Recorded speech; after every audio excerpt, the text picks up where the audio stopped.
There are love stories that inspire the world, and then there are those that make us pause and question everything we thought we knew about love. Because we're partners in life, partners in work, and companions in everything. There's only one thing we're not. What's that? Married. That's how Goldie Hawn once described her relationship with Kurt Russell, a love that has lasted over 4 decades, without rings, without vows, yet stronger than most marriages in Hollywood. But then, at the age of 79, in what seemed like an ordinary conversation, Goldie Hawn stunned all of Hollywood. She revealed a truth she had kept hidden for 40 years. I never wanted to marry Kurt, because I was afraid that if we did, we might lose each other. Could it be that love doesn't need a wedding to last forever? And perhaps it was precisely that fear of losing one another that kept them together for 4 decades. Leave a comment with 1 if you feel connected to Goldie Hawn, or 0 if you have a different opinion. And don't forget to like, share, and subscribe to support our channel, because behind every great Hollywood love story lies a secret that's never been told. And we're here to share it with you right here.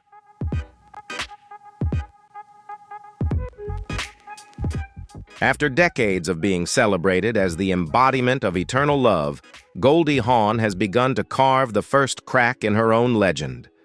People began to wonder if the happiness that the world had admired for so long was truly as peaceful as it appeared. Could it be that she found her own way to live authentically after so many years of hiding her emotions within a marriage that was admired by all? Ultimately, what secrets did she decide to reveal about her life that caused the world to reconsider what they thought was perfect? These questions sparked curiosity not only from her fans, but also from people within the entertainment industry. She came to accept that life isn't always perfect, and what she shared might help others see a different side of life, one filled with challenges and hidden truths. Before becoming a Hollywood icon, she was a young girl living under a leaky roof, learning to smile so she wouldn't have to cry.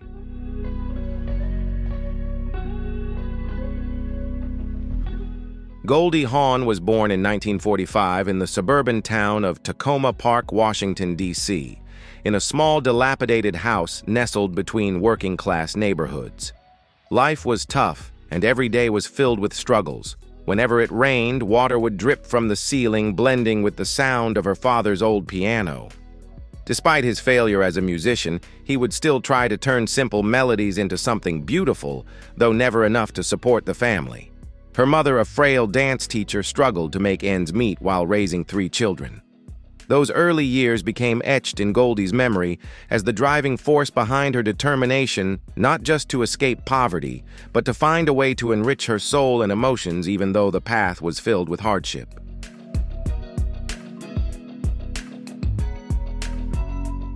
In that cramped room, Goldie often danced to unique rhythms, her dress swirling in the puddles of rainwater.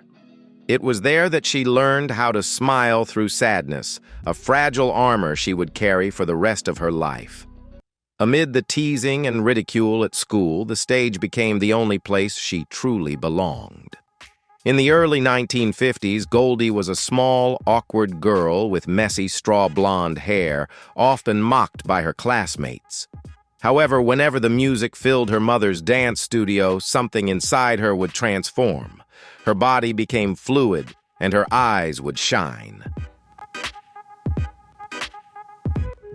Music was the only space where Goldie truly felt seen, the only place where she could simply exist without pretending to be someone else. Every dance step became an escape from the loneliness of her leaky house, from the cruel jokes that seemed to follow her everywhere. When the music played, her small body moved with grace, and the warmth of the stage lights embraced her like a secret comfort she could find nowhere else. Beneath those bright lights, she felt loved, noticed if only for a fleeting moment. Yet the stage also taught her a painful truth at an early age: the light never stays. It shines for a while, then fades away, leaving her in the quiet darkness she had to learn to live with.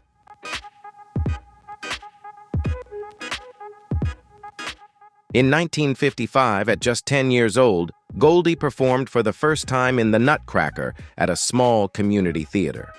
The applause thundered like a storm, and the brilliant stage lights illuminated her young face in pure joy. But when the curtain fell and the theater emptied, she found herself alone behind the stage. Her father was still working late, her mother was teaching, and only the wind accompanied her home as her white dress brushed against the muddy floor. In that stillness, she realized something profound. The stage could make people see her, but it could never make them stay. From that night on, Goldie carried within her a quiet, haunting fear, the fear of silence after the applause, the emptiness that followed brightness, and the aching truth that even when the world sees you, you can still feel invisible when the lights go out.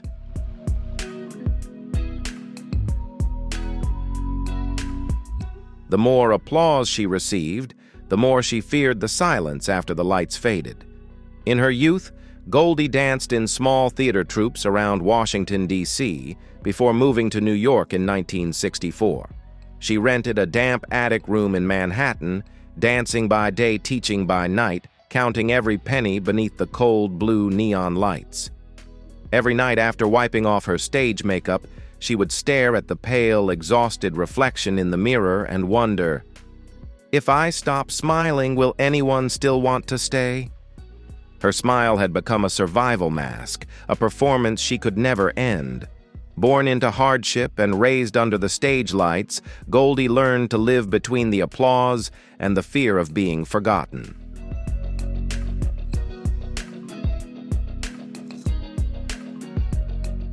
The silent feeling of loss followed her throughout her youth, like her father's unfinished piano piece, like the rain dripping slowly on the roof of her childhood home. Everyone who entered her life eventually left, just like the audience after a performance. That fear had become instinctive. Every time she loved someone, she anticipated the moment they would leave.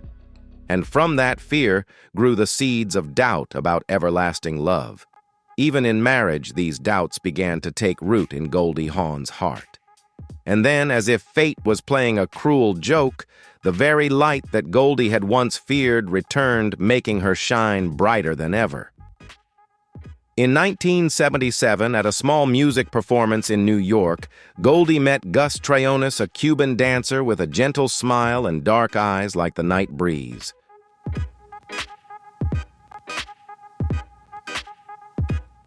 He wasn't famous, but he had a calmness that made Goldie feel safe, something she rarely felt in her busy, complicated life.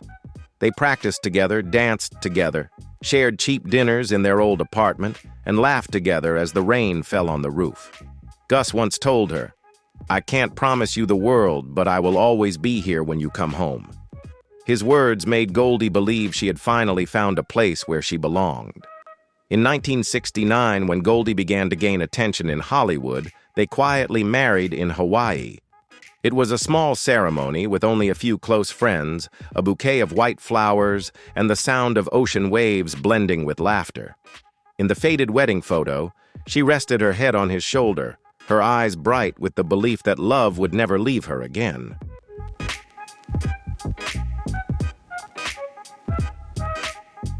But life rarely keeps promises made before the sea. That same year, at the Grand Hall of the Oscar ceremony in Los Angeles, Goldie Hawn, the blonde girl with a smile as radiant as sunlight, walked onto the stage to accept her first Oscar. The world cheered, cameras flashing, millions watching her as if witnessing the birth of a new star. But at the moment that should have been perfect, she noticed an empty seat among the crowd. Gus wasn't there. When the night of glory ended, Goldie returned to their small apartment in Laurel Canyon. The hallway lights illuminated her still unopened suitcase, her white dress still smelling of perfume, and a thick silence that seemed to carry weight. Gus sat in the dark, a half-smoked cigarette between his fingers, his eyes distant. Neither of them said anything.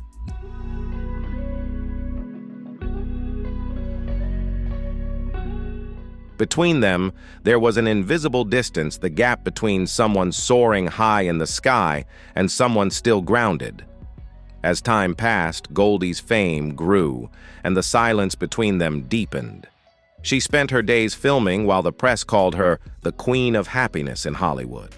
But when she came home, the smile had vanished. Dinner was cold. The chair opposite her remained empty. Gus was reading the newspaper. Goldie watched him. They were like two actors lost in the same scene, unsure of who would play the lead role.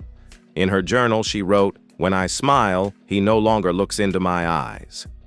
On Christmas night in 1971, Los Angeles was unusually cold.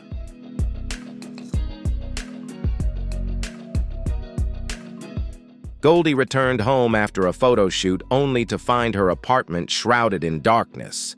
She stepped inside, her eyes unable to immediately adjust to the thick shadow that enveloped the entire space.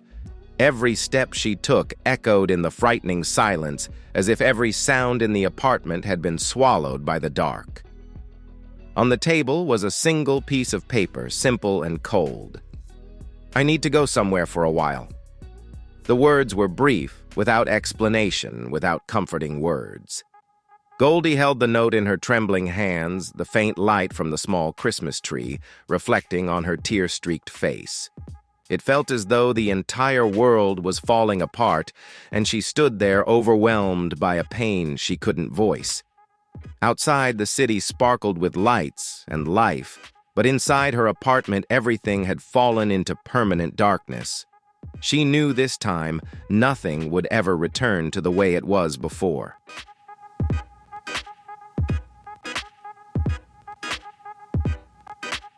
The woman who once captivated millions under the stage lights and camera flashes now lives in obscurity. Her vision is fading, clouded by invisible battles. It is bitterly ironic that the one who brought so much light to so many now finds herself surrounded by the darkness within. Her story, beloved by audiences, becomes all the more tragic because of this. If Goldie ever touched your heart, her legacy is not one of pity, but of gratitude. Like a memory, a quiet thank you to the woman who generously illuminated her life, even as much of her world was shrouded in pain. Goldie Hawn was born on November 21, 1945 in Washington, D.C., a city where ambition echoes through the air, where power is draped in marble buildings and gleaming corridors.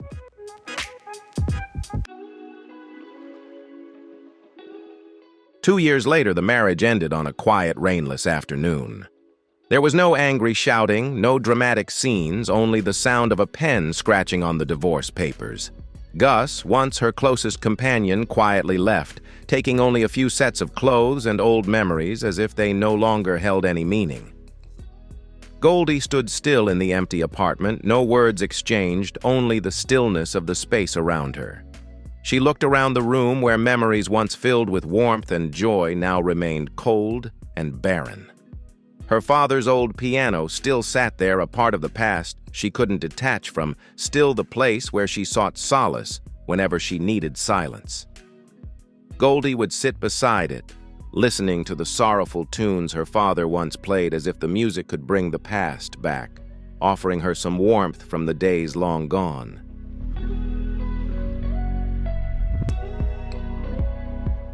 Some nights she opens the window looking down at the city, sparkling with lights, wondering how many people are smiling right now, yet feeling as empty as I do. The dazzling city with its bright lights seems to be proof of a vibrant, lively life. Yet in the midst of all that bustling energy, Goldie feels a deep loneliness settling in her soul. They say she's at the peak of her career, beautiful, famous, wealthy. But in the house on the Hollywood Hill, there is only an exhausted woman learning to pretend to be happy.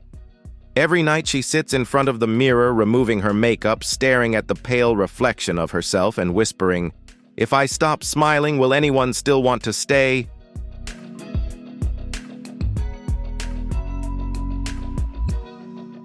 Her desire was heartbreakingly simple. "I just want to be happy." But even that small dream seemed impossibly out of reach. Every night she would collapse into tears, muffling her sobs into a pillow, so no one could hear, silently shattering in ways no one noticed. On the outside, she was a golden child, always smiling, cheerful, ready to light up any room she entered. On the inside, She was breaking apart piece by piece. Years later, she would sum up her survival in one heartbreaking sentence: "I laughed to keep from crying." The world saw her smile as effortless. In truth, it was a suit of armor forged from fear tempered by trauma and held together by an iron will. Goldie's story is not one of a fragile child. It is the brutal forging of a survivor.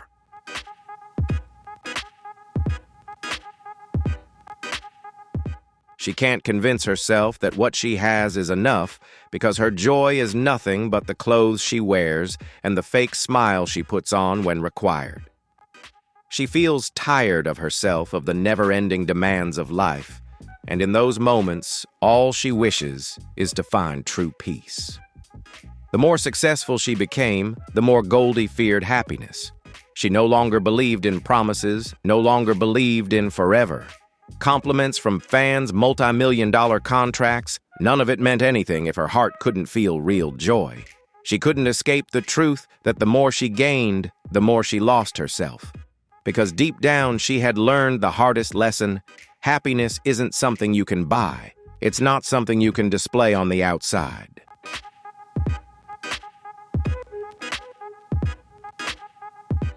Each panic attack, every ignored tear, every performance pushed through private pain became the raw material for her endurance. But this was not a grand, outwardly displayed strength. It was the silent power of perseverance, a strength that bends without breaking, a strength that endures until it learns how to endure. Yet it also imprisoned her, binding both body and soul with rules that left no room for tenderness. She moved gracefully, but every gesture carried a deep despair. In her mother's studio, love was replaced by precision, affection by criticism. Pain was not acknowledged. It was expected to disappear beneath a perfect mask. Her childhood was anything but peaceful. It was a test of endurance wrapped in satin slippers and ribbons, with blisters hidden beneath elegant lines.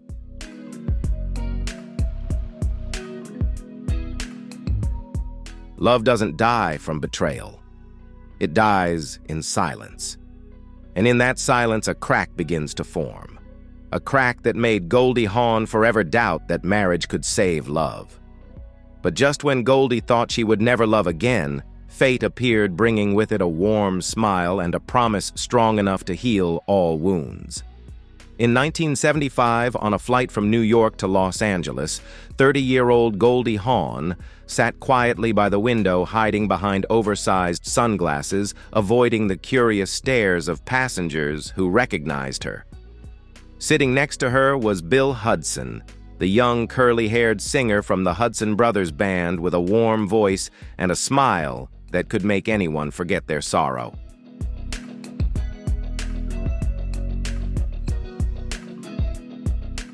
He leaned in closer and whispered, "I've never seen anyone smile so beautifully yet be so sad at the same time." Those gentle words were like a soft breeze that blew into her heart, sweeping away the fog she had built up for so long. Goldie laughed, the first real laugh she had let out in 2 years of silence. It wasn't a forced smile, nor a hollow gesture. It was a smile from a heart that felt lighter, even if just for a fleeting moment. Just a few months later, they were drawn to each other, two souls finding warmth in the midst of a cold winter. Bill made Goldie feel cared for, cherished, needed in ways fame had never provided her. He didn't just see her as an icon, but as a woman, someone with pain, desires, and unhealed wounds. In his eyes, Goldie found the warmth she had long lost, the empathy and true love she had been searching for.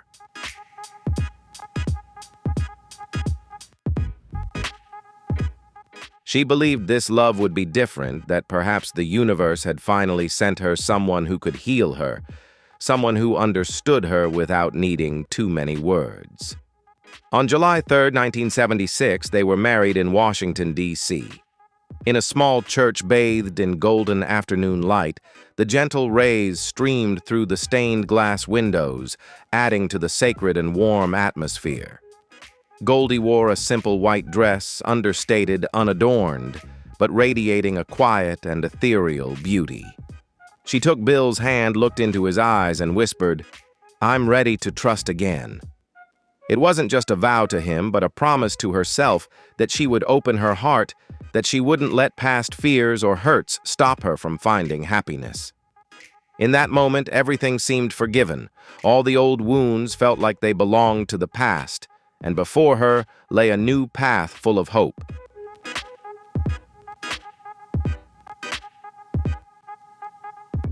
But sometimes belief itself becomes the beginning of a new wound. In the early years, their home in Beverly Hills was filled with laughter, the smell of milk, and the cries of newborns. Their son Oliver was born in 1976.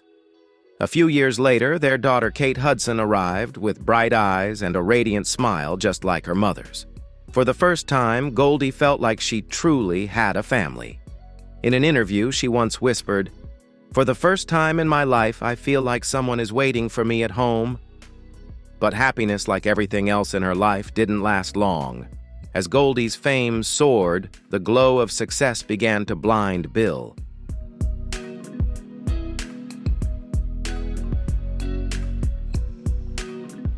She was constantly on set while he slowly faded into the shadow of his famous wife. The affectionate phone calls they once shared gradually turned into arguments. Bill would read all the magazines, look through photos of her with male co-stars, and bitterly ask, "Did he make you laugh?" Goldie remained silent because she knew any answer would be wrong. In Bill's eyes, silence was guilt. In Goldie's eyes, it was exhaustion.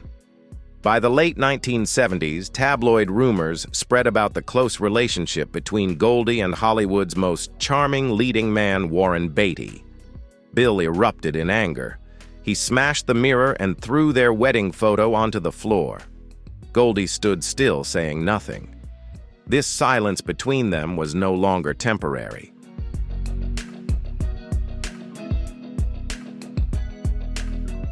It was the silence of two strangers living under the same roof. In her journal, she wrote, "I never betrayed him. I just wanted to be myself, but it seemed like he didn't love that version of me." By 1978-1979, their marriage officially began to fall apart. Bill went on tour while Goldie stayed busy filming Private Benjamin. The distance between them grew until it became unrepairable. Every time Bill came home, he no longer saw the gentle wife he had once loved. And when Goldie looked at him, she only saw a man angry at the world. She once confided in a friend saying, "I tried my best, but maybe happiness never chooses to stay with me." In 1980, Bill filed for divorce.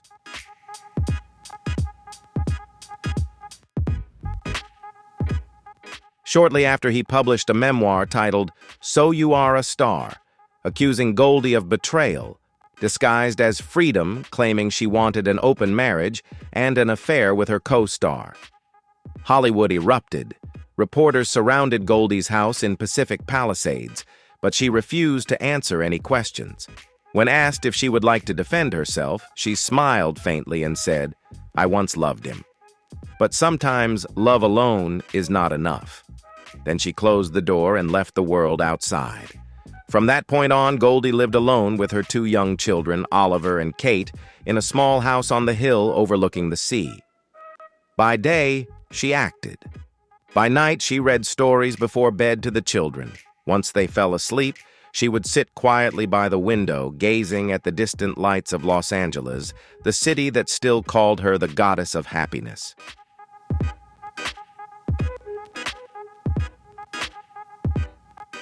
A young woman with golden hair and a figure like a statuette stepped into Hollywood's harsh spotlight with an incomparable radiance. She shone brightly unforgettable, a personification of charm and innocence, distilled into a dazzling beauty.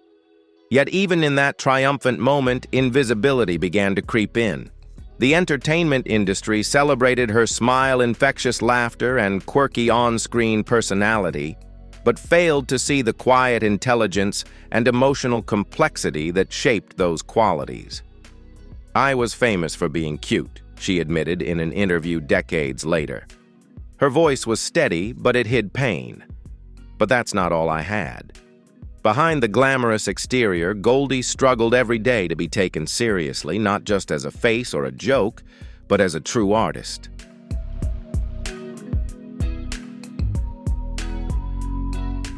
But inside that house, there was only a woman learning how to breathe in the emptiness. Despite the outward shine, Goldie still had to face the undercurrents in her soul. Sometimes in the dead of night, she would wake up after a nightmare cold sweat beating on her forehead. She would return to the stage where the lights dazzled the audience and the applause was endless, but when she bowed, no one was there anymore. It was just her standing alone under the stage lights in the coldness of loneliness. That dream would come back every time, filling her with more fear. In those moments, she understood that the glow of fame was never meant for those who longed for love. No matter how high she stood, she still felt a profound emptiness. The lights, the applause, they couldn't fill the void in her heart, a void that only true love could heal.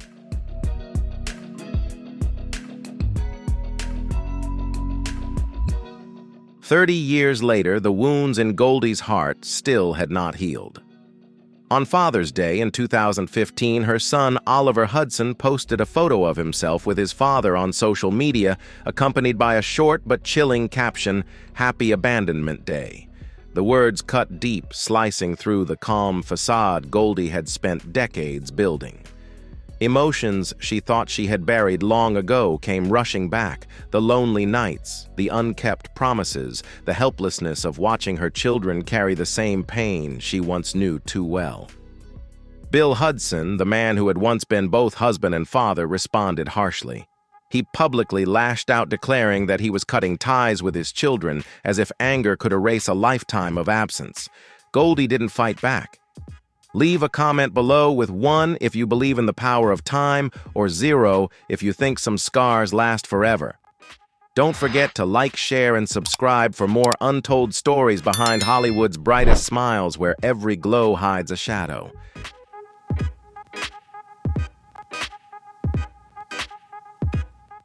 In that quiet moment, Goldie realized that some wounds never truly heal.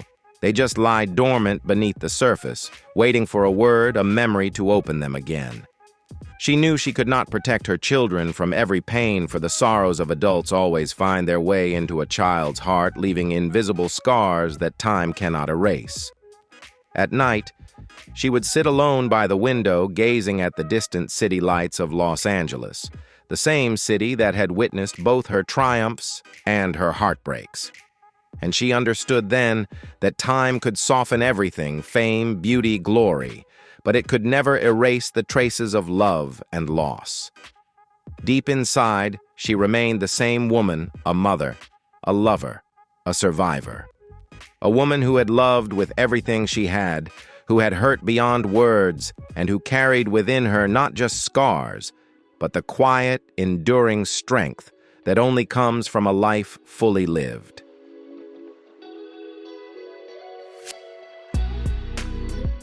She once said with haunting honesty, "In Hollywood, once you hit 40, people think your career is over."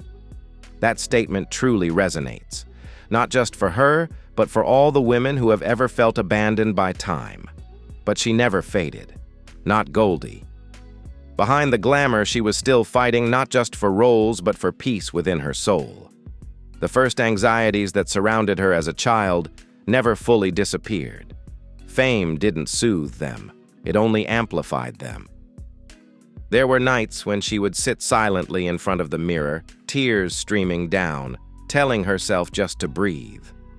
There were mornings when she wondered if the image the world admired was slowly swallowing the person inside her.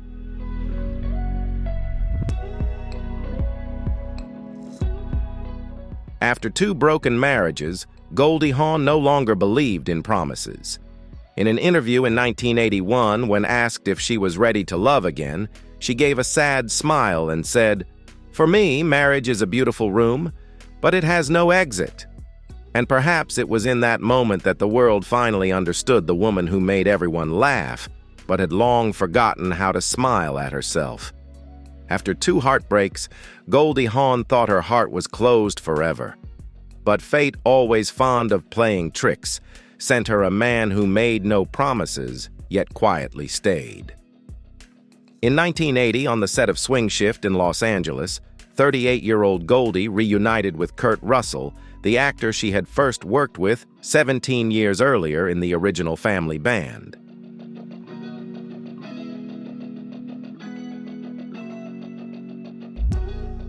Back then, Kurt was 16, Goldie 21, two young souls passing each other like stars in two separate skies. Now, years later, they meet again, each carrying old scars, each with eyes that had lost the innocence of youth. In that moment, Goldie felt something strange, as if life was offering her a third chance, though not promising it would hurt any less than the first two times. Kurt was no longer the shy young man she once knew. After his failed marriage to actress Susan Hubley, he had become quieter, steadier, with the calm of someone who had stumbled and learned how to get back up. Meanwhile, Goldie had gone through 2 divorces, was raising 2 children, and had a heart too fragile to open again.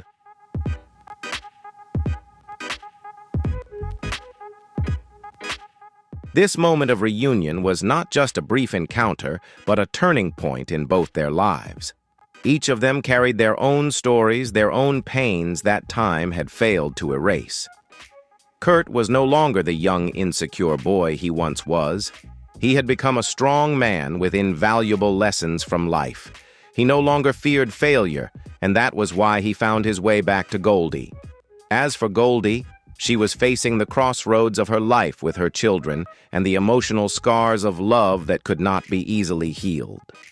Her heart had been broken too many times, and every time she opened it again, it was a moment of fear and doubt. But in that moment, when she looked into Kurt's eyes, she knew that life was testing her once again.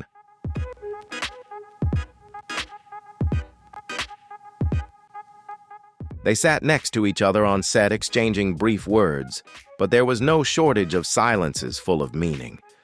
Together, they shared moments that only those who have experienced the ups and downs of life could truly understand. Sometimes words are unnecessary. Just a glance, a gentle touch is enough to convey everything. These silences were long, yet never uncomfortable. In those moments, time seemed to stop, and they were lost in each other's presence. As the soft evening light streamed through the studio window, Goldie smiled a genuine smile, not for the camera, not for anyone else, but just for herself.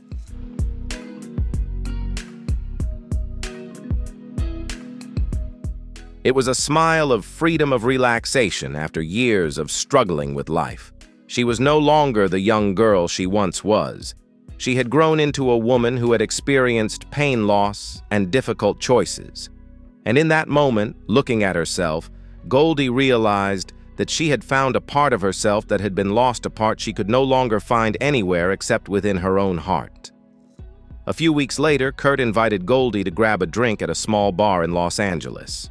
That night, they laughed more than they expected, perhaps because they had found comfort and understanding with each other like never before. Their conversations, once hesitant, had gradually become natural and relaxed.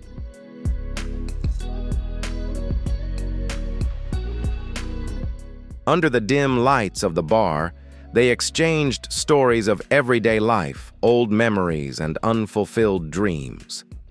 As night fell, Kurt suggested they stop by her new house in Pacific Palisades.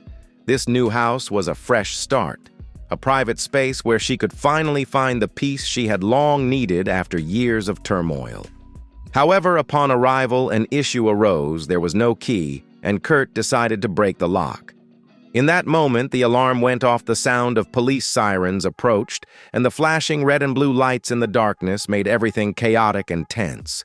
Yet instead of panicking, they simply stood there looking at each other, feeling the disbelief and surprise of the situation, knowing that this was just another part of life they had to face.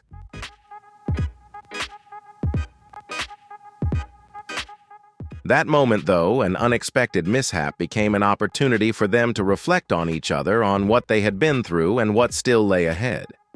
Goldie, in a wordless moment, realized that nothing in life can be predicted, but that is what makes the journey beautiful. Everything can change in a single night, but that doesn't mean they would give up. On the contrary, they would continue moving forward, facing the challenges life brought their way. This wasn't the first time they had faced surprises, but perhaps it was the first time they had faced them together, with old wounds and new hopes. In each other's eyes, they saw not only empathy, but a deep understanding of what life had brought them.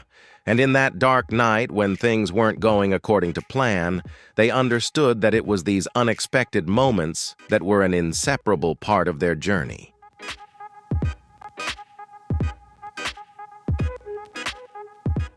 Goldie laughed so hard that tears rolled down her cheeks. That laugh born from chaos was the first time in years that she truly felt alive again. Later she said, "We started our love with a small mistake. Maybe that's why it feels so real." Kurt never made grand declarations. He didn't promise to protect her, nor did he swear to love her forever. He simply stayed. He drove their children, Oliver and Kate, to school, watched cartoons with them, taught them to throw a baseball, and quietly cleaned the dining table afterward. No gifts, no speeches, just little simple things that once made Goldie cry in the darkness, because for the first time someone was really by her side without expecting anything in return.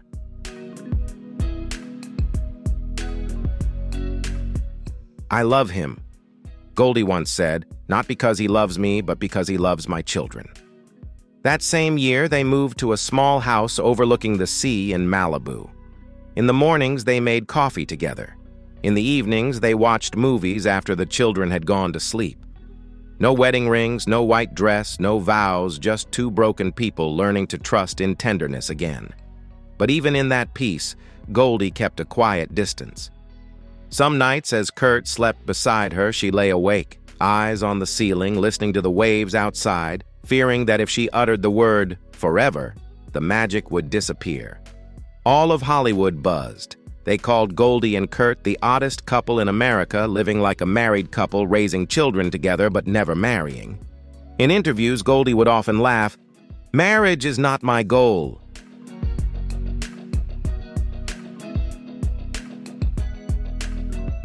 The media called her brave, but her friends knew it wasn't courage. It was fear. 2 breakups had taught her that sometimes the most beautiful promises are the very things that kill love. Someone once asked, "Kurt, aren't you afraid there's nothing to bind her to you?" He simply replied, "No, because true love doesn't need chains." That answer made Goldie silent. She thought she was the only one who understood the fear of losing someone. But now, here was a man who knew how to love freedom without walking away.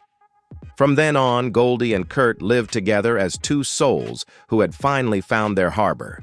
No ceremony, no rings, no titles, just peaceful mornings, simple dinners, and quiet glances.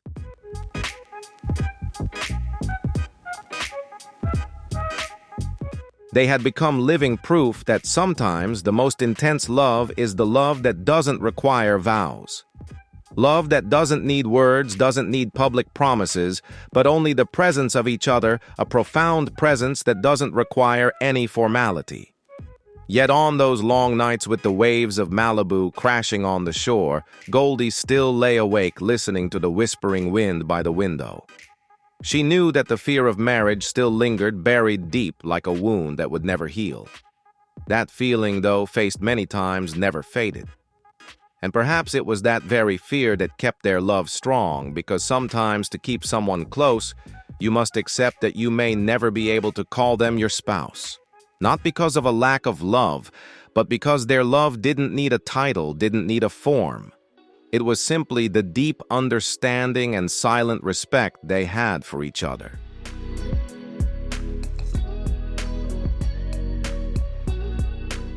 Years after she and Kurt began their life together, Goldie Hawn came to realize a profound truth, one that perhaps only those who have lived through loss can truly understand.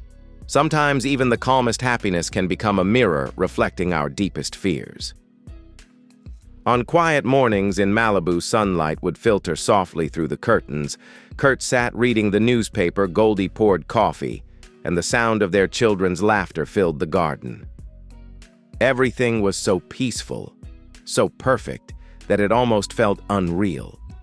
It was the kind of happiness she had dreamed of her entire life, the warmth, the stability, the sense of belonging she once believed could mend every wound. Yet in the midst of that serenity, she felt a strange stirring inside her, as if that very peace was revealing scars she had never fully healed.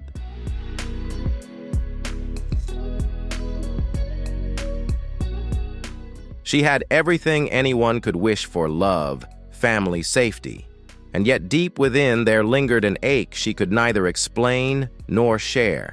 It wasn't sadness, but a quiet emptiness, a shadow of fear she carried alone. She feared the silence after laughter, the stillness after joy, the morning when she might wake up and find herself alone once more. But that fear, instead of consuming her, taught her something essential: that love is not about the absence of fear, but the courage to hold on despite it. And so in that little house by the sea, among the golden light and gentle waves of Malibu, Goldie learned to live not in the pursuit of perfect happiness, but in quiet gratitude for the imperfect beauty of each ordinary day.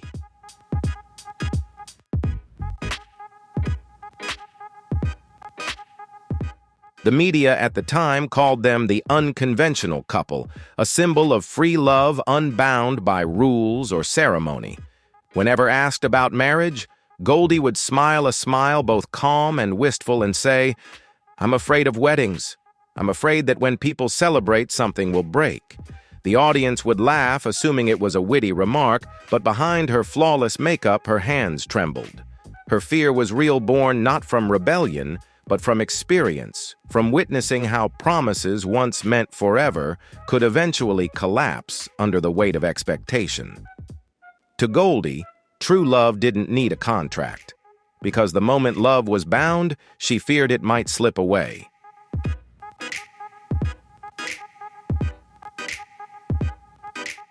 In 1990, when the public was certain that their long-awaited wedding was near, Goldie secretly planned a quiet ceremony in Aspen. The dress had been delivered, the invitations printed, every detail in place. Yet just a week before the big day, she disappeared. No note, no explanation. Kurt searched all across Los Angeles, then flew to Colorado, where he finally found her sitting in a small wooden cabin, the flickering firelight dancing across her empty face. She looked up at him and whispered, "If I marry you, I'll lose something that keeps us together." Kurt said nothing. He simply sat beside her in silence. And in that silence, something unspoken was understood: that sometimes not naming a love is what allows it to endure. It was not the absence of a wedding that defined them, but the quiet strength of choosing each other every single day.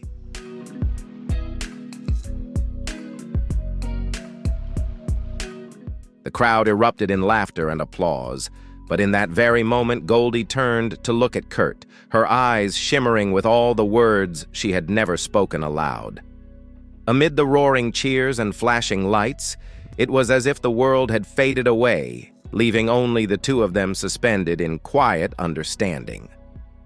By 2023, after 2 break-ins at their Malibu home, Goldie found herself enduring long, sleepless nights, not out of fear of losing her possessions, but from a deeper fear, one harder to name: the fear of losing her sense of safety, the peace she had fought so hard to build.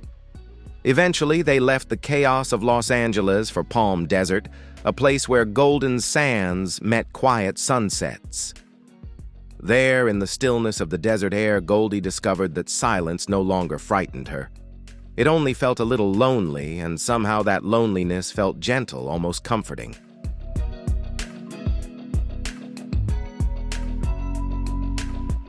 Then in February 2025, during an interview with Vanity Fair, 79-year-old Goldie Hawn finally revealed the truth she had carried in her heart for 40 years. Her voice was calm, steady, but tinged with something fragile.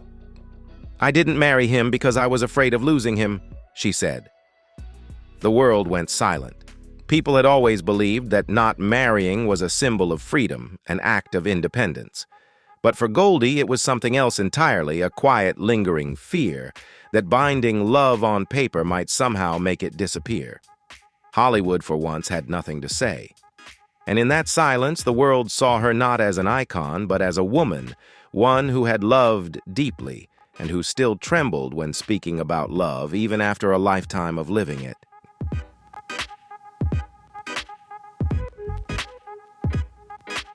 The woman who once made the whole world believe in eternal love finally confessed that all along she had been living in fear of losing it.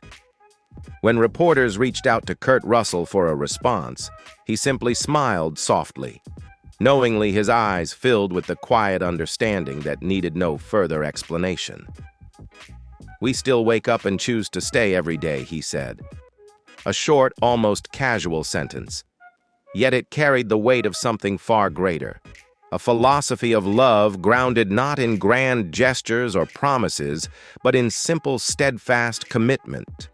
Perhaps it was precisely because they needed no rings, no papers, and no witnesses that their love endured for 40 years, quietly burning not in spectacle, but in warmth.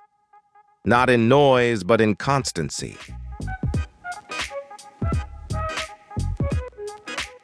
Time continued its silent march, carrying away the glitter of youth and the trials of fame, yet leaving behind the most essential truth of their bond. And then one quiet day, the woman who had once made the world believe that happiness required no ceremony, decided to break her silence. At 79, Goldie Hawn finally admitted the truth she had carried within her for decades, that behind the laughter and the bright public persona, there had always been a quiet fear, the fear of losing the one she loved most. And yet, paradoxically, it was that very fear that kept their love alive, tender, enduring, and far more profound than any wedding could ever promise. At the March 2025 Academy Awards at the Dolby Theater in Los Angeles, Goldie and Kurt walked up to the stage together. The golden lights shone down on their platinum hair and familiar faces. They were still radiant, but in Goldie's eyes the light was softer and more tired. She held Kurt's hand tightly, trembling but steady, as if about to say something she had kept inside for half her life. "Sorry," Goldie smiled. "I can't read the script. I've got cataracts now." The room erupted in laughter, but amid the laughter, Kurt never let go of her hand. That small, simple, and quiet gesture was more beautiful than any wedding. After the ceremony backstage, when a reporter asked how she felt, Goldie softly said, "I don't need anyone to call me his wife.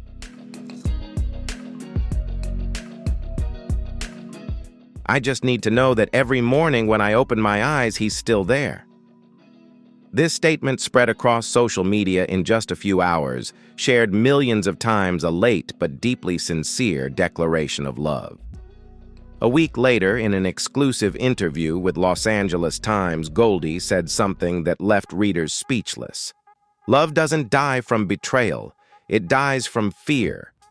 A fragile but sharp truth revealed what she had been hiding for 40 years.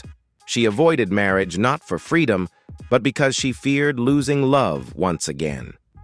In their quiet home amidst the Palm Desert, someone found an old handwritten letter hidden in a drawer. The ink was smudged by tears.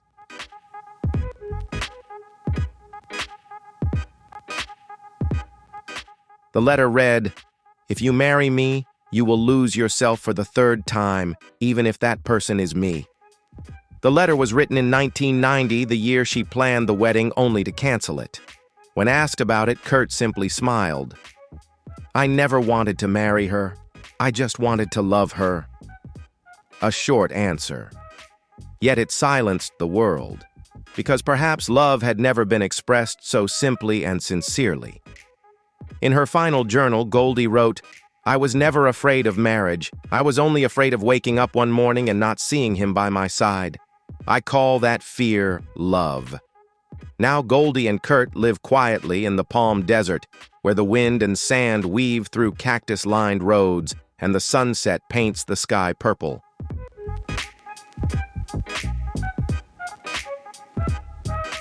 They no longer appear in public, only walking hand in hand in the evening. When asked if she regretted not marrying after 40 years, Goldie smiled. "We never had a wedding, but maybe for 40 years we've been married just without anyone witnessing it." And as the final light dimmed, the story of Goldie Hawn and Kurt Russell ended with a haunting question. Is marriage truly a proof of love, or is it just the name we give to the fear of losing it? 40 years together without vows, without rings, without an altar. Yet Goldie Hawn and Kurt Russell held hands, weathering every rise and fall of time. No witnesses at the altar, but millions have witnessed an anonymous marriage built on kindness, understanding, and trust.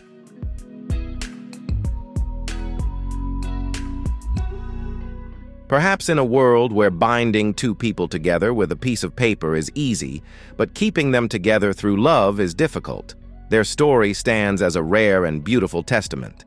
Amid grand weddings and glossy magazine spreads celebrating picture-perfect unions, Goldie Hawn and Kurt Russell chose a quieter truth, a love without contracts, yet one that endured for over 40 years. They stayed not because they had to, but because they wanted to. Every morning they woke up and chose each other again, and maybe that the choice to stay without swearing it is the most honest vow of all, a promise unspoken yet written in every shared moment, every laugh, every silence between them.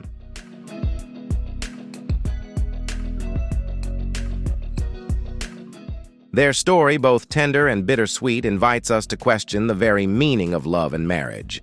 Is marriage truly the proof of love, or merely a way for us to soothe our fear of losing it? Goldie and Kurt remind us that love doesn't need a ceremony to make it real.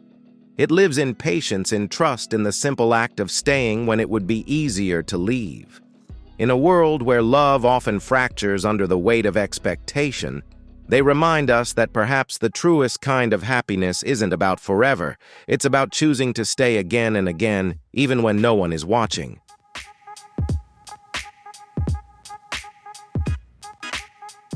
And perhaps the love story of Goldie Hawn and Kurt Russell makes us wonder, does true love really need a grand wedding to prove itself, or simply two people brave enough to stay together without a single promise? What about you? Do you believe in a lavish wedding filled with lights and glamour, or in a lasting love that doesn't need ceremony or vows? Leave a comment below with 1 if you resonate with Goldie Hawn, or 0 if you see things differently. Don't forget to like, share, and subscribe to support our channel, where we bring you the most timeless, emotional, and authentic love stories that have ever graced Hollywood's golden lights.